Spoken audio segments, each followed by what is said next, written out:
విజయ్కి గెలుపు ఎలా సాధ్యమైంది అనేది తెలుసుకునే ముందు తమిళనాడులో స్టార్టింగ్ నుంచి పాలిటిక్స్ ఎలా ఉన్నాయి అనేది తెలుసుకోబోతున్నాం.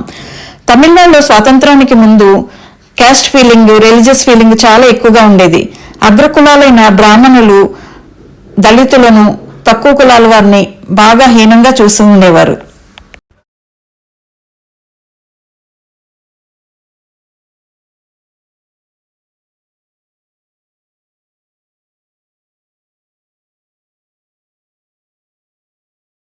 ఈ ఆర్థిక రాజకీయ అసమానతల్ని తగ్గించడానికి ఈవి రామస్వామి గారు జస్టిస్ పార్టీని పెట్టారు.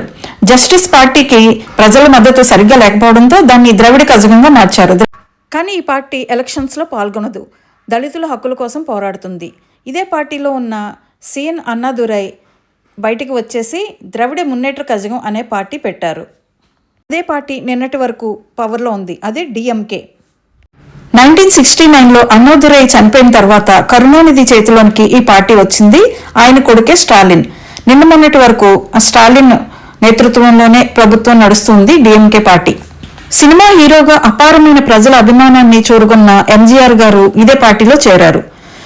కరుణానిధి పాలనలో అవినీతి ఎక్కువైపోయిందని చెప్పి ఎంజి రామచంద్రన్ గారు ఒక కొత్త పార్టీని స్థాపించారు. 1972లో ఆల్ ఇండియా ద్రవిడ మున్నేట్ర కజగం అంటే ఏఐఏడిఎంకే స్థాపించారు. ఎంజీఆర్ ఎలా అయితే సినిమా ఫీల్డ్ నుంచి వచ్చారో జయలలిత కూడా అదే ప్రజాభిమానంతో ఎంజీఆర్ కి అనుచరులుగా సినీ ఫీల్డ్ నుంచి రాజకీయాల్లోకి వచ్చారు. తరువాత ఎంజీఆర్ గారు చనిపోయిన తర్వాత జయలలిత అదే పార్టీలో కొనసాగారు. తర్వాత జయలలిత ఎన్నో సవాళ్లను ఎదుర్కొని సీఎం అవ్వడం, సీఎం అయిన తర్వాత కూడా ఎంతో సమర్థవంతంగా పాలన చేయడం, తర్వాత ఆమె చనిపోవడం. ఆ తర్వాత రజనీకాంత్ రాజకీయాల్లోకి వస్తారేమో అని అనుకోగా ఆయన రాజకీయాల్లోకి రాను అని ప్రకటించారు. తరువాత కమల్ హాసన్ మక్కల్ నీది మరియం అనే పార్టీని పెట్టారు. 2019, 2021లో పోటీ చేశారు, కానీ ఒక్క సీట్ కూడా రాలేదు. ఇక్కడ కమల్ హాసన్ సినిమా చరిష్మా అనేది ఏమాత్రం పనిచేయలేదు. అలాగే సినిమా హీరో విజయకాంత్ కూడా తన చరిష్మాను ఉపయోగించి రాజకీయాల్లోకి రావాలనుకున్నారు, కానీ వచ్చారు, కానీ సాధించలేకపోయారు. తరువాత మనం చెప్పుకోవాల్సింది అన్నామలై. తమిళనాడులోని ఒక నిరుపేద కుటుంబం నుంచి వచ్చారు అన్నామలై. పిఎస్జి కాలేజ్లో మెకానికల్ ఇంజనీరింగ్ చేశారు. ఐఐఎం లక్నోలో ఎంబీఏ కంప్లీట్ చేశారు. 2011లో సివిల్స్ రాసి ఐపీఎస్ ఆఫీసర్ అయ్యారు. ఫస్ట్ టైం కర్ణాటకలోని చిక్మంగళూరులో డిఎస్పీ పోస్టింగ్ ఇచ్చారు ఆయనకి. అక్కడ జరుగుతున్న ఇల్లీగల్ వ్యాపారాలు, illegal drugs business, rapes, rowdyism ఇలాంటివన్నీ సమర్థవంతంగా ఎదుర్కొన్నారు. దాంతో అతనికి ప్రభుత్వం నుంచి ఎన్నో మెడల్స్ వచ్చాయి, మంచి పేరు వచ్చింది. తర్వాత బెంగళూరులో డిఎస్పీగా పోస్టింగ్ వచ్చింది. బెంగళూరులో ఆయన్ని కర్ణాటక సింగం అని కూడా పిలుస్తారు. ఇతను ఇలా ఉండగా 2019లో సడన్ గా పోలీస్ సర్వీసెస్ కి రిజైన్ ఇచ్చారు. తర్వాత వీ ద లీడర్ అని ఒక సంస్థను స్థాపించి సోషల్ సర్వీస్ చేయడం మొదలుపెట్టారు. తర్వాత ఆర్ఎస్ఎస్ సిద్ధాంతాలు నచ్చి 2020లో బీజేపీలో జాయిన్ అయ్యారు. సోషల్ మీడియా సెన్సేషన్ అయిన అధికారాన్ని చేపట్టలేకపోయారు. ఇక మన తలపతి విజయ్ గురించి చెప్పుకోవాలంటే పార్టీ పెట్టిన 2 సంవత్సరాల్లోనే అధికారంలోకి వచ్చారు. ఇది ఎలా సాధ్యమైంది? ఇక మన తలపతి విజయ్ గురించి చెప్పుకోవాలంటే తన గెలుపుతోనే ఆన్సర్ ఇచ్చాడు.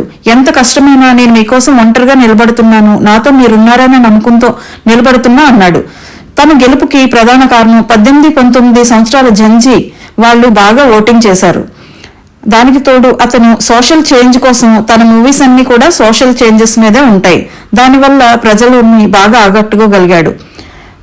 ఇక్కడ ద్రవిడ నినాదం పనిచేయలేదు. ఈయన చెప్పిన రైతులకు అండగా నిలబడడం, యువతకు ఉపాధి, మహిళా సాధికారిత, విద్యా సంస్కరణలు ఇలాంటివన్నీ ప్రజలకు చాలా నచ్చాయి. ముఖ్యంగా పార్టీని డిజిటల్ ప్లాట్ఫామ్స్లో బలంగా ప్రజల వద్దకు తీసుకెళ్లగలిగాడు. వ్యక్తిగతంగా తనపై టార్గెటింగ్ చేయడం కూడా ఇది బాగా కలిసి వచ్చింది అతనికి. త్రిష విషయమైనా, తన డైవోర్స్ విషయమైనా, ఏది ఏమైనా తను ఒంటరిగా నిలబడి పోరాడి అధికారాన్ని చేజిక్కించుకున్నాడు.